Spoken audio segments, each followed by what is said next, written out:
ನಮಸ್ಕಾರ, ನೀವ್ ನೋಡ್ತಾ ಇರೋ ನಿಮ್ಮ ಕನ್ನಡ ನ್ಯೂಸ್. ನಾನು ಪ್ರಿಯಾ. 16 ಜನಪದಗಳು ಅಂತೇ ಬರ್ತಾವ. ಆ 16 ಜನಪದಗಳಲ್ಲಿ ಒಂದು ಕಾಶಿ ಅಂತ ಬರ್ತದ. ಕಾಶಿ ಕಾಶಿ ಅಂತ ಬರ್ತದ. ಆ ಕಾಶಿ ಸಿಂಹಾಸನದ ಒಂದು ಏನದ ಗೊತ್ತೇನ್ರಿ? ಆ ಕಾಶಿ ಸಿಂಹಾಸನದು ಯಾರು ಸಿಂಹಾಸನದ ಮೇಲೆ ಕೂಡ್ತಿರ್ತಾರಲ್ಲ ಅವ್ರು 2 ವರ್ಷ ಸಟ್ಟೆ ಅವ್ರು ಬದುಕ್ತಿರ್ತಾರ. ಎಷ್ಟ್ರಿ? 2 ವರ್ಷ ಸಟ್ಟೆ ಬದುಕ್ತಿರ್ತಾರ. ಹಿಂಗೆ ಕೆಲವೊಂದಿಷ್ಟು ಮಂದಿ ಇರ್ತಾರ, ಏನಂತೇವಲ್ಲ ನಾವು ಅಚ್ಚ ಕನ್ನಡದಾಗ ಆಗೋದಾಗಿರ್ತದ ಮರ 2 ವರ್ಷ ಸುಖವಾಗಿರ್ತೇನೆ, ಮುಂದೆ ಎಲ್ಲ ಸಾಯಿದೆ ಅದು ಯಾರು 100 ವರ್ಷ ಬದುಕ್ತಾರ ಅಂತೇಳಿ ಹಂಗ ಬಂದು ಹೋಗೋದು ಒಬ್ರು ಬರುದು 2 ವರ್ಷ ಮಾಡೋದು, ಒಬ್ರು ಬರುದು 2 ವರ್ಷ ಮಾಡೋದು, ಹಿಂಗೆ ನಡೀತಾ ಇರ್ತದ್ರಿ. ಅವ್ರ ಕೊನೆಗೆ ಏನ್ ಮಾಡಿರ್ತಾರ ಗೊತ್ತನ? 2 ವರ್ಷ ಆಗನ ನದಿ ದಂಡಿಗೆ ದೊಡ್ಡ ಕಾಡ್ ಇರ್ತದ, ಕಾಡ್ನ್ಯಾಗ ಬಿಡ್ತಿರ್ತಾರ. ಕಾಡ್ನ್ಯಾಗ ಹೆಂಗ್ ಬದುಕ್ಲಕ್ ಆಗ್ತದ? ಕ್ರೂರ ಮೃಗಗಳು ಇರ್ತಾವ, ಮತ್ತೆ ಮನುಷ್ಯ ಸಮಸ್ಯೆ ಅಲ್ಲ. ಸೊ ಹಿಂಗೆ 2 ವರ್ಷ ಇರೋರು ಬರುದು ಹೋಗೋದು ನಡೀತದ. ಸುಮಾರು ವರ್ಷಗಳ ನಂತರ ಆ ಸಿಂಹಾಸನ ಖಾಲಿ ಉಳಿದ್ಬಿಡ್ತದೆ. ಯಾರು ಬರ್ಲಕ್ ಅಂಜಲಕತ್ರು ಸಿಂಹಾಸನದ ಮೇಲೆ ಯಾರು ಕೂಡ್ಲಿಲ್ಲ. ಆ ಮಂತ್ರಿಗಳಿಗೆ ದೊಡ್ಡ ಸಮಸ್ಯೆ ಆಯ್ತು, ಯಾಕಪ್ಪ ಯಾರು ಬರೋನಾದ್ರು ಇನ್ನು ರಾಜ್ಯ ನಡೆಸೋದು ಹೆಂಗ ಅಂತೇಳಿ. ಅದ್ರಾಗ ಒಬ್ಬ ಹುಮ್ ಅಂತೇವಲ್ಲ, ಹುಮ್ ಬಂದ. ಅವನ ಹೆಸರ ನೀವು ತೆಗೆದು ನೋಡ್ರಿ, ಶಿವರಾಜ್ ಅಂತ ಹೇಳಿ. ನಾ ಬರ್ತೀನಿ, ನಾನು ರಾಜ ಆಗಕ್ಕೆ ರೆಡಿ ಅದೀನಿ ಅಂತ ಬಂದ. ಮಂತ್ರಿಗಳಿಗೆ ಸಂತೋಷ ಆಯ್ತು. ಯಜ್ಞ ಯಾಗಗಳನ್ನ ಮಾಡಿ ರಾಜ ಘೋಷಣೆಗಳನ್ನ ಕೂಗಿ ಅವನನ್ನು ಏನ್ ಮಾಡಿದ್ರು? ಸಿಂಹಾಸನದ ಮೇಲೆ ಕೂಡಿಸಿದ್ರು. ರಾಜ 2 ವರ್ಷ ಬಹಳ ಅದ್ಭುತವಾದಂತ ಆಡಳಿತವನ್ನು ಕೊಟ್ಟ. ಪ್ರಜೆಗಳಿಗೆ ಬಹಳ ಪ್ರಿಯನಾದ. ಯಾಕ ಪ್ರಜೆಗಳಿಗೆ ಪ್ರಿಯನ ಹೆಂಗಕ್ಕನ? ಅವ್ರಿಗೆ ಏನ್ ಬೇಕೆಲ್ಲ ಕೊಡಕತ್ರ ತಾನೇ ಪ್ರಿಯನಾಗ್ತಾನಲ್ಲ. ಪ್ರಜೆಗಳಿಗೆ ಉತ್ತಮ ಆಡಳಿತವನ್ನು ಕೊಟ್ಟ, ಪ್ರಜೆಗಳ ಕಷ್ಟ ಸುಖಗಳನ್ನ ನೋಡ್ಕೊಂಡ. ಹೀಗಾಗಿ ಪ್ರಜೆಗಳಿಗೆ ಒಂದು ರೀತಿ ತಂದೆಯ ರೀತಿ. ನಾವು ಅಶೋಕ ಮಹಾರಾಜನನ್ನು ಓದಾ ಮುಂದೆ ನೋಡ್ತೇವಲ್ಲ, ಪ್ರಜೆಗಳನ್ನ ತನ್ನ ಮಕ್ಕಳಂತೆ ಕಂಡ ಅಂತೇಳಿ. ಹಾಗಾಗಿ ಇವನು ಅದೇ ರೀತಿಯ ಆಡಳಿತವನ್ನು ಕೊಟ್ಟ.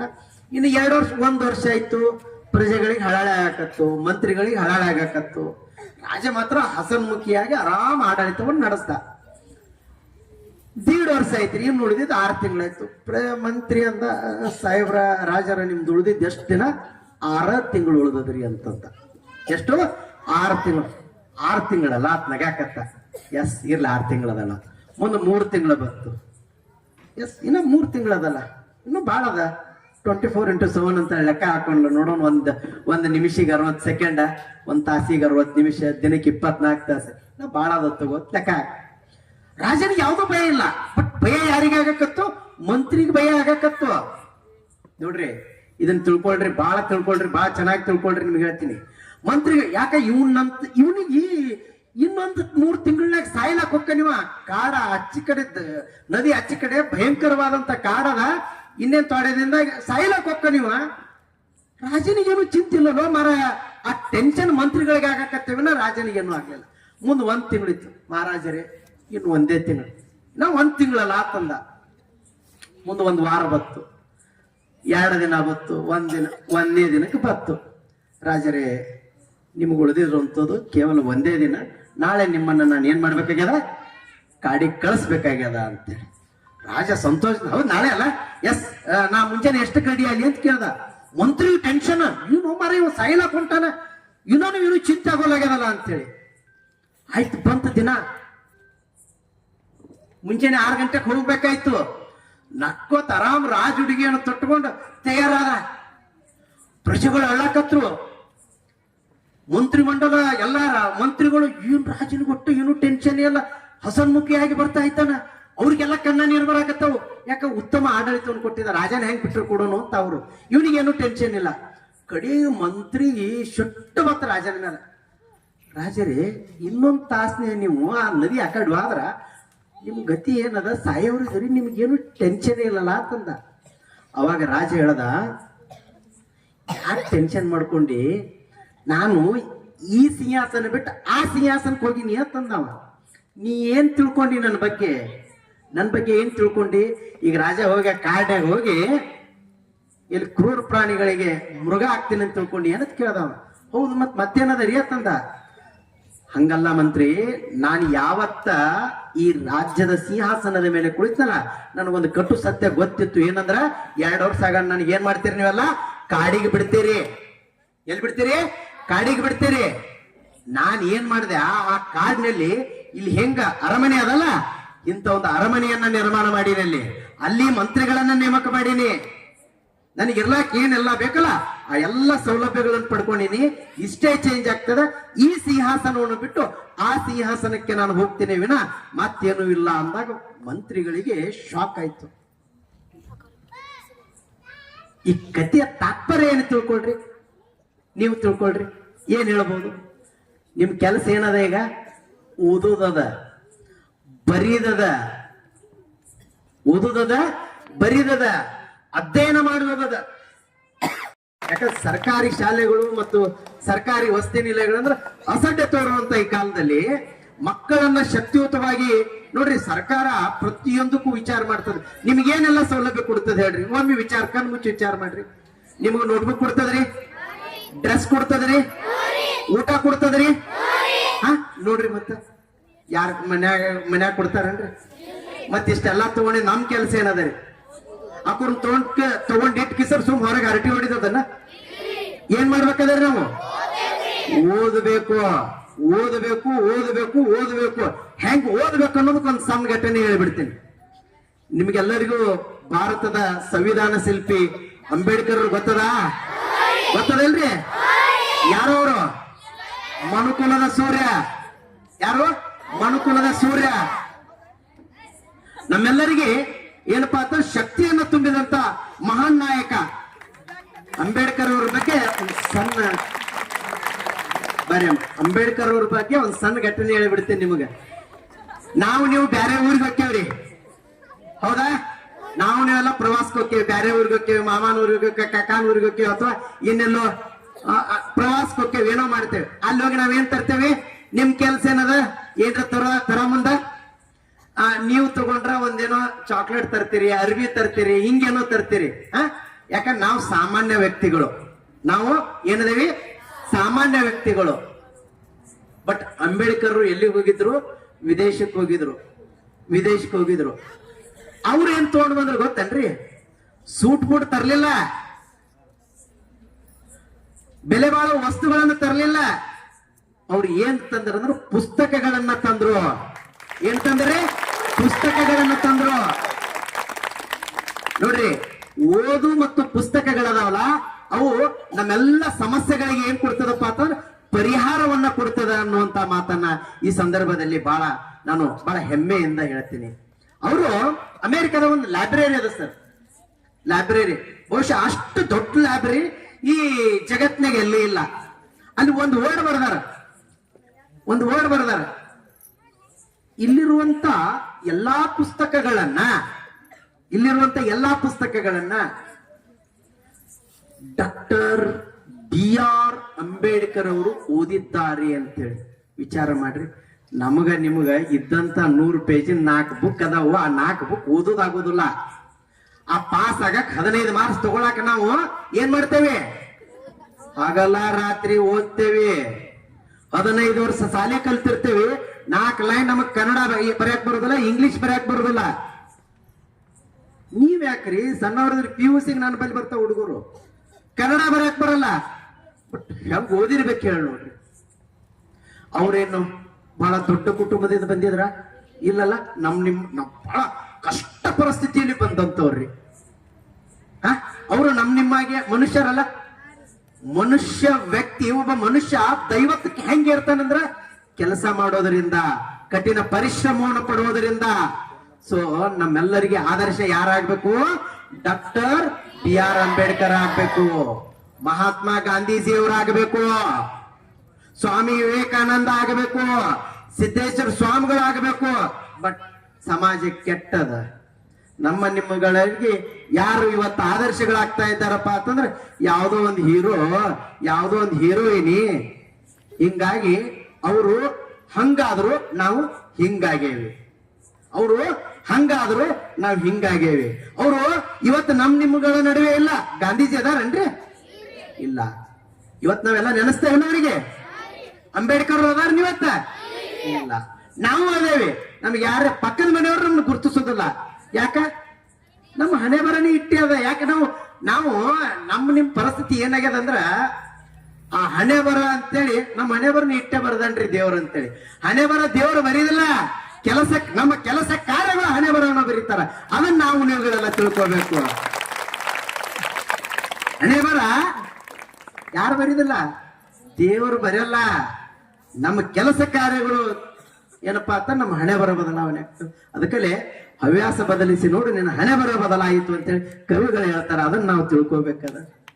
ಆತ್ಮೀಯ ವಿದ್ಯಾರ್ಥಿಗಳೇ, ಇತಿಹಾಸದ ಉಪನ್ಯಾಸಕನಾಗಿ ನಾನು ಒಂದು ಇತಿಹಾಸದ ಸಣ್ಣ ಘಟನೆ ಹೇಳಿಬಿಡ್ತೀನಿ. ಅದು ನಿಮಗೆ ಎಷ್ಟರ ಮಟ್ಟಿಗೆ ತಿಳಿತದ ತಿಳ್ಕೊಳ್ರಿ, ನೋಡೋಣ. ನಮ್ಮ ಇತಿಹಾಸದಾಗ ಜನಪದಗಳು ಅಂತ ಬರ್ತಾವ.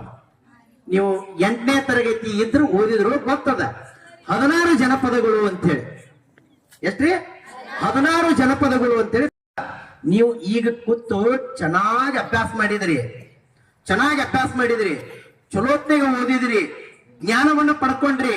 Kannada, English, Hindi, computer science ಎಲ್ಲಾ ಕಲ್ಕೊಂಡ್ರಿ. ಮುಂದ ಕಲಿದ ಬಗೆನ ಒಂದು ಒಳ್ಳೆ ನೌಕರಿ ಸಿಕ್ತಂದ್ರ ಹೆಂಗಾಗ್ತದ? ಬದುಕು ಬಂಗಾರ ಆಗ್ತದ. ಆ ನೌಕರಿ ಸಿಗ್ಬೇಕಾದ್ರೆ ಏನ್ ಮಾಡ್ಬೇಕು ನಾವು? ಈಗ ಓದಬೇಕು. ಏನ್ ಮಾಡ್ಬೇಕು ನಾವು? ಓದಬೇಕು. ಸೊ ನೀವು ಮುಂದೆ ರಾಜನ ಆಗ್ಬೇಕಾಗ್ಯದ. ರಾಜ ಆಗ್ಬೇಕಾದ್ರೆ ಏನ್ ಮಾಡ್ಬೇಕು? ಈಗ ಓದಬೇಕು. ನೀವೆಲ್ಲ ಓದ್ತಾ ಇದ್ದೀರಿ? ಕರೆ ಎಸ್, ವೆರಿ ಗುಡ್. ಹಂಗ ಆ ಶಿವರಾಜನಂಗ ಮುಂದಾಲೋಚನೆ ಏನ್ ಮಾಡ್ಬೇಕು? ಮುಂದಿನ ನಮ್ಮ ಎದುರಿಗಿರುವಂತ ಈ ಸ್ಪರ್ಧಾತ್ಮಕ ಪ್ರಪಂಚವನ್ನ ನಾವು ಹೇಗೆ ಎದುರಿಸಬೇಕು, ಅದಕ್ಕೆ ಏನ್ ತಯಾರಿಗಳು ಬೇಕಲ್ಲ, ಆ ಪೂರ್ವ ತಯಾರಿಗಳನ್ನ ನೀವುಗಳೆಲ್ಲ ಈಗಿಂದೇ ಮಾಡ್ಕೋಬೇಕು. ಹಂಗ ಮಾಡ್ಕೊಂಡೇವ ನಾವೇನಾಗ್ತೇವೆ? ನಮ್ಮ ಜೀವನವನ್ನ ಬಹಳ ಸುಂದರವಾಗಿ ಕಟ್ಕೊಳಕ ಸಾಧ್ಯ ಆಗ್ತದ ಅನ್ನುವಂತ ಮಾತನ್ನ ಈ ಸಂದರ್ಭದಲ್ಲಿ ನಾನು ನಿಮ್ಮೆಲ್ಲರಿಗೆ ಹೇಳ್ತೇನೆ. ಇಲ್ಲ ಅಂದ್ರ ಅದೇ ಶಿವರಾಜ, ಅದೇ ರಾಜ, ಕಾಶಿ ರಾಜ ಏನೋ ಪೂರ್ವ ತಯಾರಿಯನ್ನು ಮಾಡ್ಕೊಳ್ಳಿಲ್ಲ ಅಂದ್ರೆ ಏನಾಗ್ತಿದ್ದವ? ಕಾಡು ಮೃಗಗಳಿಗೆ ಆಹಾರವಾಗ್ತಾ ಇದ್ದ ಅಷ್ಟೇ. ಕಾಡು ಮೃಗಗಳಿಗೆ ಆಹಾರವಾಗ್ತಾ ಇದ್ದ. ಅದಕ್ಕ ಅವ ಹೆಂಗ್ ತಯಾರಿ ಮಾಡ್ಕೊಂಡ್ಲ ಹಂಗ ನಾವು ತಯಾರಿ ಮಾಡ್ಕೋಬೇಕು. ನಮ್ ತಯಾರಿ ಏನು? ಅಧ್ಯಯನ. ಹೆಂಗ್ ಓದಬೇಕು ಅಂದ್ರ ನಿಮ್ ವಿರೋಧಿಗಳಿಗೆ ನಡ್ಕುಟ್ಟಬೇಕು. ಹಂಗ ಓದಬೇಕು. ಸ್ಟೀವ್ ಜಾಬ್ ಅಂತ ಕೇಳಿರೇನ? ಹೆಸರು ಕೇಳಿರಿ? ಸ್ಟೀವ್ ಜಾಬ್ ಅಂತೇಳಿ. ಸ್ಟೀವ್ ಜಾಬ್ ಆಪಲ್ ಮೊಬೈಲ್, ಇದನ್ನ ಕೇಳಿರ್ತೀರಿ ಎಲ್ಲರೂ. ಮೊಬೈಲ್ ಕೇಳಿರ್ತೀರಿ. ಆಪಲ್ ಮೊಬೈಲ್ $3 ಟ್ರಿಲಿಯನ್ ಅದ ಕಂಪ್ನಿದು. ಬಹುಶಃ ನಮ್ ಜಗತ್ತಿನ 100ಕ್ಕಿಂತಲೂ ಹೆಚ್ಚಿನ ದೇಶಗಳ ಆದಾಯ ಅದು ಒಂದೇ ಕಂಪ್ನಿದ ಅಂತ ಹೇಳ್ತಾರೆ. ಒಂದು ಸೆಕೆಂಡ್ಗೆ 13 ಆಪಲ್ ಮೊಬೈಲ್ ಏನಾಗ್ತಾವ ಗೊತ್ತನ್ರಿ? ಸೇಲ್ ಆಗ್ತಾವ. ಎಷ್ಟ್ರಿ? ಒಂದ್ ಸೆಕೆಂಡ್ಗೆ 13. ಅಂತ ಸಾಧನೆ ಅದ ನೋಡ್ರಿ. ಆ ಸ್ಟೀವ್ ಜಾಬ್ ತನ್ನ ಮಕ್ಕಳು 18 ವರ್ಷ ಆಗುತ್ತೆ ನಾನು ಮಕ್ಕಳಿಗೆ ಮೊಬೈಲ್ ಕೊಟ್ಟಿದ್ದಿಲ್ಲ. ಸ್ಟೀವ್ ಜಾಬ್ ಮತ್ತು ಒಂದು ಪತ್ನಿ. ನಿಮ್ಗೇನದ ಈಗ? ಮೊಬೈಲ್ ಸಿಕ್ಕರೆ ಮುಗಿದೋಯ್ತು. ನೀವು ಓದೋದು ಬರೀದು. ಅದಕ್ಕೆ ಅವ ಹೇಳ್ತಿದ್ದ, ನಾನು ಈ ಮೊಬೈಲ್ ನಲ್ಲಿ ಏನದಲ್ಲ, ಏನ್ ಕೆಡಿಸ್ಲಾಕ್ ಬೇಕಲ್ಲ ಅದೆಲ್ಲ ಎದುರಾಗ್ಯದ. ದಯವಿಟ್ಟು ಇದನ್ನ ಏನ್ ಮಾಡ್ಬೇಡ, ಬಾಳ ಇದನ್ನ ಬಳಸ್ಕೋಬೇಡ. ನಿನಗೆ ಎಷ್ಟು ಬೇಕು ಅಷ್ಟೇ ಬಳಸ್ಕೋ ಅಂತ ಹೇಳ್ತಿದ್ದ ಮಕ್ಕಳಿಗೆ ಅವ. ಎಷ್ಟು ಬೇಕು ನಮಗ್ ಮೊಬೈಲ್? ಎದಕ್ ಬೇಕು ನಮ್ಮ ಮೊಬೈಲ್? ನಮ್ ಅಧ್ಯಯನಕ್ಕೆ ಬೇಕಾದಂತ ವಿಚಾರಗಳನ್ನ ತಿಳ್ಕೊಳಕ್ ಬೇಕು. ನಮಗ ಅಧ್ಯಯನಕ್ಕೆ ನಮಗೆ ಏನ್ ಬೇಕಲ್ಲ ಅದಕ್ ಮಾತ್ರ ಸೀಮಿತ ಮಾಡ್ಕೋಬೇಕು. ಬಟ್ ನಮ್ ವಿದ್ಯಾರ್ಥಿಗಳು ಎದಕ್ ಸೀಮಿತ ಮಾಡ್ಕೊಳ್ತಾ ಇದ್ದಾರೆ ಇವತ್ತ? ನಾ ಡ್ರೈವರ ಎಲ್ಲಿಗೆ ಬಂದೇವಿ? ಹಿಂದ ನಾವೆಲ್ಲ ಇಲ್ಲೆಲ್ಲ ಹಿರಿಯರ ಗೊತ್ತದ, ನಾವ್ ಯಾರೋ ಕನ್ನಡ ಸಬ್ಜೆಕ್ಟ್ ಓದಿಲ್ರಿ. ನೀವು ನಂಬ್ತಿರ್ಲ ಗೊತ್ತಿಲ್ಲ. ಎಕ್ಸಾಮ್ ನಾವು ಓದಿ ಹೋಗಿ ಎಕ್ಸಾಮ್ ಬರ್ದಿಲ್ಲ. ನಮ್ ಎಕ್ಸಾಮ್ ಪ್ರಿಪರೇಷನ್ ಎಲ್ಲ ಹಾಕಿತ್ತ ಹೊಲದಾಗ ಹಾಕಿತ್ತು, ಕಸ ತೆಗಿತಿದ್ರಲ್ಲ, ಆ ಕಸ ತೆಗಿ ಹೆಣ್ಮಕ್ಳ ಹಿಂದ ನಾವು ಹುಲ್ಲದು ಎತ್ತಿ ಹಾಕ್ತಿದ್ವಿ, ಅಲ್ಲಿ ಪ್ರಿಪರೇಷನ್ ಆಗ್ತಿತ್ತು. ಹೆಂಗ ಅವ್ರ ಏನ್ ಮಾಡ್ತಾ ಇದ್ರು? ರಾಮಾಯಣ, ಮಹಾಭಾರತ, ಸತ್ಯ ಹರಿಶ್ಚಂದ್ರ, ಶಿವಪಾರ್ವತಿಯ ಸ್ವಯಂವರ, ಇವ್ರ ಬಗ್ಗೆ ಎಲ್ಲ ಹಾಡ ಕತಿ ಹೇಳ್ತಾ ಇದ್ರು. ನೋಡ್ರಿ ಕನ್ನಡ ಸಿಲೆಬಸ್ ತೆಗೆದು ನೋಡ್ರಿ, ಇವತ್ತಿಗೂ ಅದ್ರ ಬ್ಯಾಗ್ 2 ಅಥವಾ 3 ಕ್ವಶನ್ ಇದ್ದೇ ಇರ್ತಾವ. ಶಬರಿ ರಾಮನ ಬರ್ಲ ಕಾಯ್ತಿದ್ರು ನೋಡ್ರಿ. ಇವತ್ತೆಲ್ಲ ಇವತ್ತು ನಮ್ಮ ಹೆಣ್ಮಕ್ಳು ಏನ್ ಮಾಡ್ಯಾರಲ್ಲ, ಆ ಹೊಲಕ್ಕಿಗೆ ನಾನು ಮೊನ್ನೆ ಹೊಲಕ್ಕೆ ಹೋಗಿದ್ದೆ, ಬಹಳ ದಿನ ಆಯ್ತು ಹೋಗಿದ್ದಿಲ್ಲ. ಅವರು ಸಹ ಮೊಬೈಲ್ ಹಚ್ಚಿಸಿರ್ ಇಂತ ಹಾಡ ಹಾಸ್ತಾರ. ಮತ್ತೆ ನಾವು ಬಿತ್ತುದೇ ಮುಳ್ಳು ಬಿತ್ತಾಕತ್ತೀವಿ. ಬಿತ್ತ ಕಿಸರ್ ನಾವ್ ಏನ್ ಮಾಡಾಕತ್ತೇವಿ, ಜವಾರಿ ಜೋಳ ಬೇಕು, ಇಂಥದ್ ಬೇಕು, ಅಂತದ್ ಬೇಕು ಅಂತ ನಾವ್ ಏನ್ ಬಿತ್ತೇವ ಅದೇ ಬರ್ತದ. ಹಿಂದ ತಾಯಿ ತನ್ನ ಮಕ್ಕಳಿಗೆ ಊಟ ಉಣಿಸ್ಲಾಕ ಚಂದ ಮಾಮ ನಾಡ ಆಡ್ತಿದಳು. ಇವತ್ತು ತಾಯಿ ಏನ್ ಮಾಡ್ತಾಳ, ತಗೋ ಮೊಬೈಲ್, ತಗೋ ಮೊಬೈಲ್ ನೋಡ್, ಇದು ನೋಡ್ಕುಪ್ಪ ಪುಟ್ಟ, ಇದು ನೋಡು, ನೋಡ್ ಪುಟ್ಟ. ಮತ್ತ ಕೆಡ್ಲಾರ ಏನಾಗ್ತಾವ ಹೇಳ್ರಿ, ನೋಡ್ರಿ. ಹಿಂದ ಹಳ್ಳಿ ಒಳಗಿದ್ದವ್ರಿಗೆ ಗೊತ್ತದ. ನನಗೆ ಹಳ್ಳಿ ಜೀವನ ಅಷ್ಟು ಪರಿಚಯ ಇಲ್ಲ, ನಮ್ ಶರಣು ಅದ್ರ ಬಗ್ಗೆ ಬಹಳ ಗೊತ್ತದ. ಯಾಕಂದ್ರೆ ನಾವು ಇವತ್ತಿನ ನೌಕರಿ ಆದ್ರೂ ಇವತ್ತಿನ ತನ ಊರ್ ಬಿಟ್ಟಿಲ್ಲ. ನಿಮ್ಗ್ ಗೊತ್ತಿರ್ಬೇಕ್ರಿ ಹಳ್ಳಿ ಒಳಗಿದ್ದವ್ರು. ಹಳ್ಳಿಯಾಗ ಈ 15 ವರ್ಷ ಹಿಂದಿನ ಮಾತು ಹೇಳ್ತೀನಿ, ಎಲ್ಲರ BP, ಶುಗರ್, ಹಾರ್ಟ್ ಅಟ್ಯಾಕ್ ಕೇಳಿದ್ರೇನ? ಇಲ್ಲ. ಯಾಕಿಲ್ಲ ಅನ್ನೋದಕ್ಕೊಂದು ಒಂದು ಕಾರಣ ಹೇಳ್ತೀನಿ ನಿಮ್ಗ. ಯಾಕಿಲ್ಲ ಅಂದ್ರ ಹಿಂದ ನಮ್ಮ ಹೆಣ್ಮಕ್ಳು, ನಮ್ಮ ತಾಯಿದವರು, ನಮ್ಮ ಅಜ್ಜಿಯವರು ಏನ್ ಮಾಡ್ತಾ ಇದ್ರಪ್ಪ ಅಂತಂದ್ರ ರೊಟ್ಟಿ ಬಡಿತಿದ್ರು, ಒಗ್ಯಾಣ ಒಗಿತಿದ್ರು, ಬಾಂಡಿ ತಿಕ್ತಿದ್ರು, ನೀರ್ ತರ್ಲಾಕ್ ಮೈಲ್ಗಟ್ಲೆ ಹೋಗ್ತಿದ್ರು. ನಮ್ಮ ಕಾಕಾರು, ನಮ್ಮ ಮುತ್ಯಾರು ಗಳೆ ಹೊಡಿತಿದ್ರು. ಎಷ್ಟು ಗಳೆ ಕೊಳ ಕಟ್ತಾರ ಅಂತಾರೆ ಗೊತ್ತದ? ನಾವೆಲ್ಲ ಪದ ಗಳೆ ಕೊಳ ಕಟ್ತಾರ. ಎತ್ಕೊಳ್ ತಗೊಂಡು ಹೋಗಿದ್ರು, ಈ ಟ್ರ್ಯಾಕ್ಟರ್ ಅಲ್ರಿ, ಎತ್ಕೊಳ್ ನಸಕ್ನ 3:30 ಹೋಗಿದ್ರು. ಇವತ್ತಿನ ನಮ್ಮ ಸಹೋದರರು 8ಕ್ಕ ಹೊಲಕ್ ಗಳೆಕ್ ಹೋಗ್ತಾರ ಗೊತ್ತದಲ್ರಿ, 12ಕ್ಕೆ ಹೋಗ್ತಾರ. ಅವ್ರ 10ಕ್ಕ ಗಳೆ ಕೊಳ ಹರ್ಕೊಂಡು ಬರ್ತಿದ್ರು. ಫಿಸಿಕಲ್ ಆಕ್ಟಿವಿಟಿನೇ ಇಲ್ಲ ನಮ್ಮಲ್ಲಿ, ದೈಹಿಕ ಚಟುವಟಿಕೆನೇ ಇಲ್ಲ. ಮತ್ತೆ ಬಾ ಅಂದ್ರೆ ಎಲ್ಲಿ ಬರ್ತಾವ್ರಿ? ಇವೆಲ್ಲ ರೋಗಗಳು ತಾನಾಗೆ ಬಂದಿಲ್ರಿ. ಕಮ್ಮಿಯರ್ ಅಂತೇಳಿ ಅಪ್ಪಿಸ್ಕೊಂಡೇ ಹೋಗ್ತಾರ. ಅದಕ್ಕಾಗಿ ಅವೆಲ್ಲ ರೋಗಗಳು ಬಂದಾವು. 5 ಗಂಟೆಗೆ ಚಾಲು ಆಗ್ತದ್ರಿ, ತಮಗೂ ಮನ್ಯಾಗ ಗೊತ್ತಿರ್ಬೋದು. 5 ಗಂಟೆಗೆ ಧಾರಾವಾಹಿ ಚಾಲು ಆದವು ಅಂದ್ರೆ 10 ತನ ಧಾರಾವಾಹಿ ಸರ ಸಾಯಿಲಿ. ಅವ್ರ ಬಾಯಿ ತಕ್ಕೊಂಡು ಹಿಂಗ್ ಕೂತ್ ಬಿಟ್ಟಿರ್ತಾರ. ಮತ್ತ ಒಂದು ಧಾರಾವಾಹಿ ಒಳಗಡೆ ನೀವ್ ಎದಿ ತಟ್ಟ ಹೇಳ್ರಿ, ಒಂದು ಧಾರಾವಾಹಿ ಒಳಗಡೆ ಒಂದು ನೈತಿಕ ಮೌಲ್ಯವನ್ನು ಬೋಧಿಸುವಂತ ಒಂದು ವಿಚಾರ ಆದ್ರಿ. ಮಗ ತಾಯಿಯನ್ನ, ಸಾಕು ತಾಯಿಯನ್ನ ತನ್ನ ತಾಯಿಗಿಂತಲೂ ಹೆಚ್ಚಿಗೆ ಏನಪ್ಪಾ ಅಂತ ಪ್ರೀತಿ ಮಾಡ್ತಾ ಇರ್ತಾನ. ಅದೇ ತಾಯಿ ಅವನನ್ನ ಮೂಲಕ ನಮ್ಮೆಲ್ಲರನ್ನ ತಿದ್ದಿ ತೀಡಿದಂತಹ ಶತಮಾನದ ಸಂತನೆಂದು ಕರೆಯಲ್ಪಡುವಂತಹ ಸಿದ್ದೇಶ್ವರ ಮಹಾಸ್ವಾಮಿಗಳ ಪಾದಗಳಿಗೆ ನಾನು ಭಕ್ತಿಯಿಂದ ನಮಸ್ಕರಿಸುತ್ತಾ, ಜೊತೆಗೆ ಭಾರತ ಅಂದ್ರೆ ಒಂದು ಮೌಢ್ಯದ ದೇಶ, ಭಾರತ ಅಂದ್ರೆ ಒಂದು ಹಾವಾಡಿಗರ ದೇಶ ಅಂತೇಳಿ ಜಗತ್ತಿನಲ್ಲಿ ಭಾರತದ ಬಗ್ಗೆ ಅಸಡ್ಡ ಭಾವನೆ ಇತ್ತು. ಆ ಅಸಡ್ಡ ಭಾವನೆಯನ್ನ ಹೋಗಲಾಡಿಸಿ ಭಾರತ ಜಗತ್ತಿಗೆ ಸಂಸ್ಕೃತಿ ಮತ್ತು ಸಂಪ್ರದಾಯವನ್ನ ಬೋಧಿಸುವಂತಹ ಅಗ್ರಗಣ್ಯ ರಾಷ್ಟ್ರ ಅಂತೇಳಿ ಜಗತ್ತಿಗೆ ಸಾಬೀತುಪಡಿಸಿದಂತ ಶ್ರೀ ಸ್ವಾಮಿ ವಿವೇಕಾನಂದರನ್ನು ಸಹ ನಾನು ನನ್ನ ಹೃದಯದಲ್ಲಿ ಸ್ಮರಿಸಿಕೊಳ್ಳುತ್ತಾ, ಆತ್ಮೀಯ ವಿದ್ಯಾರ್ಥಿಗಳೇ, ನಮ್ಮ ವಿಜಯಪುರ ಜಿಲ್ಲೆಯ ಬಹಳ ಅದ್ಭುತವಾದಂತ ಸಮಾಜ ಕಲ್ಯಾಣ ಇಲಾಖೆ ವತಿಯಿಂದ ಹಮ್ಮಿಕೊಂಡಂತ ಈ ಒಂದು ಅಧಿಕಾರಿಗಳ ವಸ್ತಿ ಕಾರ್ಯಕ್ರಮ, ಈ ಕಾರ್ಯಕ್ರಮ ಬಹುಶಃ ನಮ್ಮ ರಾಜ್ಯದಲ್ಲಿ ಪ್ರಾಯೋಗಿಕವಾಗಿ ಮತ್ತು ಬಹಳ ಅಚ್ಚುಕಟ್ಟಾಗಿ ಜಾರಿಗೆ ಬಂದಂತ ರಾಜ್ಯದ ಏಕೈಕ ಜಿಲ್ಲೆಯಪ್ಪ ಅಂತಂದ್ರೆ ಅದು ನಮ್ಮ ವಿಜಯಪುರ ಜಿಲ್ಲೆ ಅಂತ ಬಹಳ ಹೆಮ್ಮೆಯಿಂದ ಹೇಳ್ಕೊಳ್ತೀನಿ. ಬಹುಶಃ ಈ ಕಾರ್ಯಕ್ರಮ ನಮ್ಮ ಜಿಲ್ಲೆಯನ್ನು ಬಿಟ್ರೆ ರಾಜ್ಯದಲ್ಲಿ ಬೇರೆ ಎಲ್ಲಿನೂ ಏನಪ್ಪಾ ಅಂತಂದ್ರ ಇದನ್ನ ಮಾಡ್ತಾ ಇಲ್ಲ. ಇದಕ್ಕೆ ಕಾರಣೀಭೂತರು ಯಾರಪ್ಪ ಅಂತಂದ್ರ ನಮ್ಮ ಸಮಾಜ ಕಲ್ಯಾಣ ಇಲಾಖೆಯ ಹೆಮ್ಮೆಯ ಅಧಿಕಾರಿಗಳಾದಂತ ಮಹೇಶ್ ಪೊದ್ದಾರ್ ಸರ್ ಅವರು. ಸೊ ಅದೊಂದು ಅವರ ಕನಸಿನ ಕೂಸು. ಇಷ್ಟು ಅದ್ಭುತವಾದಂತ ಒಂದು ಕಾರ್ಯಕ್ರಮ. ಈ ಕಾರ್ಯಕ್ರಮದ ಉದ್ದೇಶ ಇಷ್ಟೇ, ವಸತಿ ನಿಲಯದಲ್ಲಿರುವಂತಹ ಮಕ್ಕಳು ಯಾವೆಲ್ಲ ಸೌಲಭ್ಯಗಳು ಅದಾವು, ಆ ಎಲ್ಲ ಸೌಲಭ್ಯಗಳು ಆ ಮಕ್ಕಳಿಗೆ ಸರಿಯಾದಂತ ರೀತಿಯಲ್ಲಿ ಮುಟ್ತವೋ ಇಲ್ಲೋ ಅನ್ನುವಂಥದ್ದು ಒಂದು. ಎರಡನೇದು, ಆ ಮಕ್ಕಳು ಅಲ್ಲಿ ಸರಿಯಾಗಿ ಅದಾರೋ ಇಲ್ಲೋ ಅಂತ ನೋಡುವುದು. ಹೌದಲ್ರಿ? ಮಕ್ಕಳು ಏನದ ಅವರಿಗೆ, ಅವ್ರು ಬೇಕು ಬೇಡಗಳು ಏನು ಅಂತ ಹೇಳಿ ಅದನ್ನೆಲ್ಲ ತಿಳ್ಕೊಂಡು ಮಕ್ಕಳಲ್ಲಿ ಒಂದು ಪ್ರೇರಣಾತ್ಮಕವಾಗಿ ಮಕ್ಕಳು ಏನಾದ್ರೂ ಒಂದು ರೀತಿ ಕೆಲಸ ಕಾರ್ಯಗಳನ್ನ ಮಾಡುವಂತ ನಿಟ್ಟಿನಲ್ಲಿ, ಭವಿಷ್ಯದಲ್ಲಿ ತಮ್ಮ ಭವಿಷ್ಯವನ್ನ ಕಟ್ಟಿಕೊಳ್ಳುವಂತ ನಿಟ್ಟಿನಲ್ಲಿ ಆ ಮಕ್ಕಳನ್ನ ತಯಾರು ಮಾಡುವಂತ ಒಂದು ಬಹಳ ಒಳ್ಳೆಯ ಮತ್ತು ಅಷ್ಟೇ ಅದ್ಭುತವಾದಂತ ಒಂದು ಈ ಕಾರ್ಯಕ್ರಮ. ನಾನು ಮೊನ್ನೆ ಈ ಕಾರ್ಯಕ್ರಮ ಹಿಂದಿನ ತಿಂಗಳ ಕೊಗ್ಗೋಡದಾಗ ನಮ್ಮ ಶರಣು ಕೆರೂರವರು ಕರೆಸಿದ್ರು. ನಾನು ಮತ್ತು ನನ್ನ ಪ್ರೀತಿಯ ಗುರುಗಳಾದಂತಹ NM ಬಿರಾದಾರ್ ಸರ್ ಅವರು ಆ ಕಾರ್ಯಕ್ರಮದಲ್ಲಿ ಭಾಗಿಯಾಗಿದ್ದೇವೆ. ಅವತ್ತ ಇಂಡೀಸ್ ಅವರು ಬಂದಿದ್ರು ಸರ್. ಬಹಳ ಅದ್ಭುತವಾಗಿ ಆ ಕಾರ್ಯಕ್ರಮವನ್ನ ನಡೆಸಿ ನನಗೆ ಅವತ್ತು ಗೊತ್ತಾಗಿತ್ತು ಇಲ್ಲಿ ಏನೆಲ್ಲ ಕಾರ್ಯಕ್ರಮಗಳು ಹೆಂಗ ಮಾಡ್ತಾರ ಮತ್ತ ಆ ಕಾರ್ಯಕ್ರಮದ ಅನುಕೂಲತೆಗಳು ಮಕ್ಕಳಿಗೆ ಏನಾಗ್ತಾವ ಅಂತ ಹೇಳಿ. ಸೊ ನೋಡ್ರಿ, ನಾನು ಮಕ್ಕಳಲ್ಲಿ ಇಷ್ಟೇ ಹೇಳ್ತೀನಿ, ಸಣ್ಣ ಸಣ್ಣದಕ್ಕ ವಿಚಾರ ಮಾಡಬೇಡ್ರಿ. ಯಾಕಂದ್ರ ಈಗ ನಾನು ಎಷ್ಟೋ ವಸತಿ ನಿಲಯಗಳಿಗೆ ಅಲ್ಲಿ ಇಲ್ಲಿ ಹೋಗಿರ್ತೇವಿ.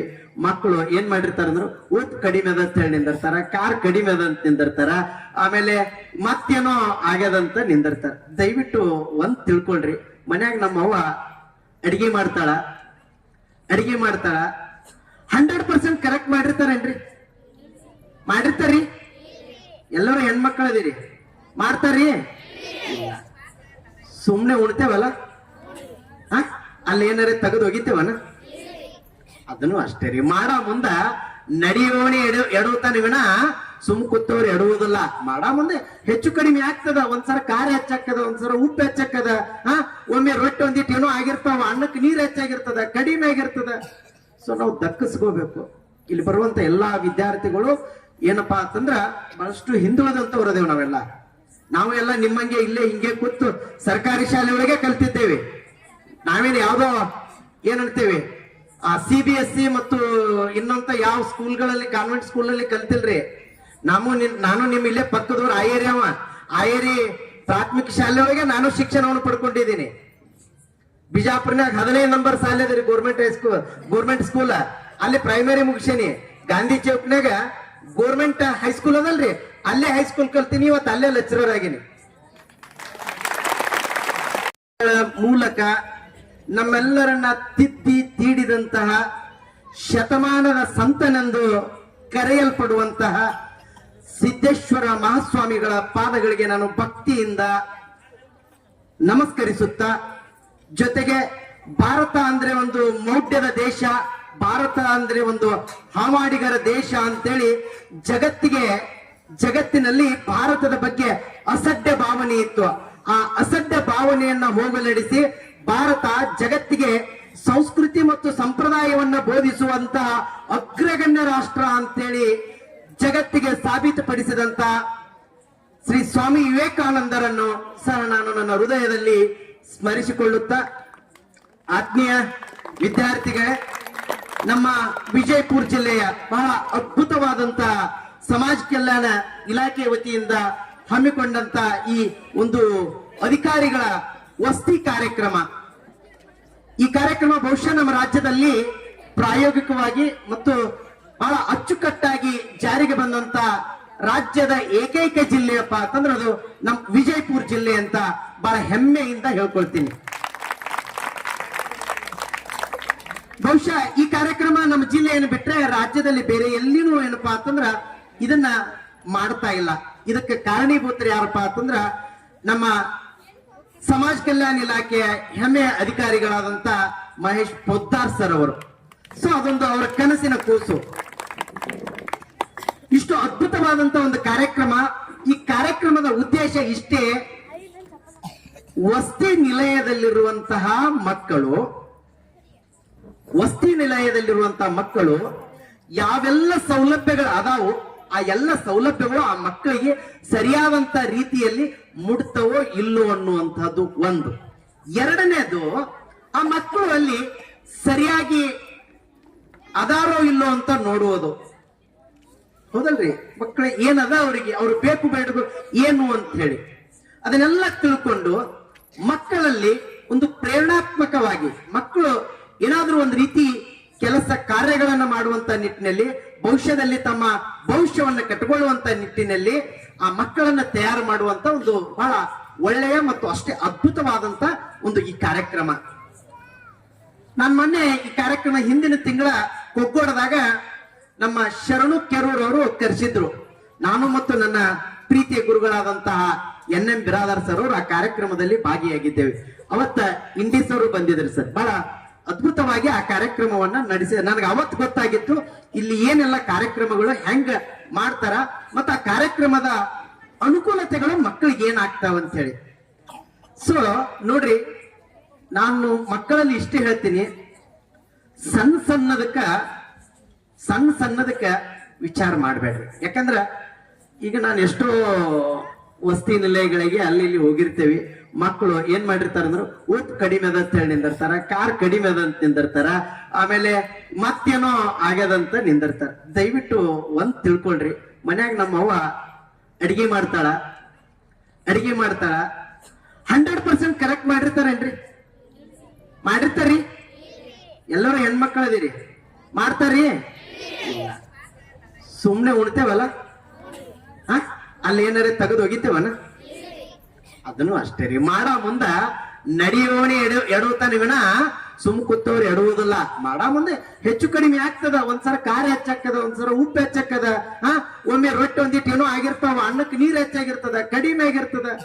ಸೊ ನಾವು ದಕ್ಕಿಸ್ಕೋಬೇಕು. ಇಲ್ಲಿ ಬರುವಂತ ಎಲ್ಲಾ ವಿದ್ಯಾರ್ಥಿಗಳು ಏನಪ್ಪಾ ಅಂತಂದ್ರ ಬಹಳಷ್ಟು ಹಿಂದುಳಿದಂತವ್ರು ಅದೇವ್ ನಾವೆಲ್ಲ. ನಾವು ಎಲ್ಲ ನಿಮ್ಮಂಗೆ ಇಲ್ಲೇ ಹಿಂಗೆ ಕೂತು ಸರ್ಕಾರಿ ಶಾಲೆಯೊಳಗೆ ಕಲ್ತಿದ್ದೇವೆ. ನಾವೇನು ಯಾವ್ದೋ ಏನಂತೇವೆ CBSE ಮತ್ತು ಇನ್ನೊಂತ ಯಾವ ಸ್ಕೂಲ್ಗಳಲ್ಲಿ, ಕಾನ್ವೆಂಟ್ ಸ್ಕೂಲಲ್ಲಿ ಕಲ್ತಿಲ್ರಿ. ನಾನು ನಿಮ್ ಇಲ್ಲೇ ಪಕ್ಕದವ್ರು ಆಯೇರಿ ಪ್ರಾಥಮಿಕ ಶಾಲೆಯೊಳಗೆ ನಾನು ಶಿಕ್ಷಣವನ್ನು ಪಡ್ಕೊಂಡಿದ್ದೀನಿ. ಬಿಜಾಪುರ್ನಾಗ 15 ನಂಬರ್ ಶಾಲೆ ಅದ್ರಿ, ಗೋರ್ಮೆಂಟ್ ಸ್ಕೂಲ್. ಅಲ್ಲಿ ಪ್ರೈಮರಿ ಮುಗಿಸೇನಿ. ಗಾಂಧಿ ಚೌಕ್ನಾಗ ಗೋರ್ಮೆಂಟ್ ಹೈಸ್ಕೂಲ್ ಅದಲ್ರಿ, ಅಲ್ಲೇ ಹೈಸ್ಕೂಲ್ ಕಲ್ತೀನಿ. ಇವತ್ತು ಅಲ್ಲೇ ಲೆಕ್ಚರರ್ ಆಗೀನಿ.